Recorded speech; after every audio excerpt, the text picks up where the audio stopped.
मंडळी, तुम्हाला जर नेहमीचा नाश्ता खाऊन कंटाळा आला असेल आणि काहीतरी पौष्टिक खायचं असेल तर हा नाश्ता एकदा नक्की बनवून बघा.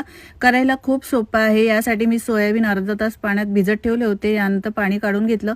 मिक्सरच्या भांड्यामध्ये आलं, लसूण, मिरची, कोथिंबीर घालून ठेचा करून घ्यायचा. त्यामध्ये सोयाबीन घालायचे. मिक्सिंग बाउलमध्ये काढून घ्यायचे.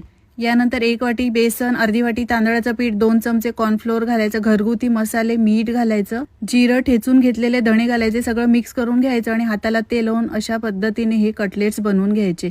खूपच चांगले लागतात हे सोयाबीनचे कटलेट्स. तुम्ही भाजीच बनवत असाल तर या पद्धतीने असे हे सोयाबीनचे कटलेट्स एकदा नक्की बनवून बघा. लो टू मीडियम फ्लेमवर कुरकुरीत होईपर्यंत तळून घ्यायचे. मुलांना तुम्ही आयत्या वेळेला असे हे टिफिनसाठी सुद्धा बनवून देऊ शकता.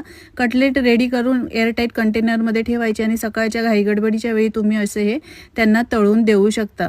आता चटणी बनवूया. यासाठी मिक्सरच्या भांड्यामध्ये दही, कोथिंबीर, मिरची, लसूण, मीठ आणि पुदिना घालून चटणी वाटून घ्यायची. खायला खूप भारी लागते. एकदा नक्की करून बघा.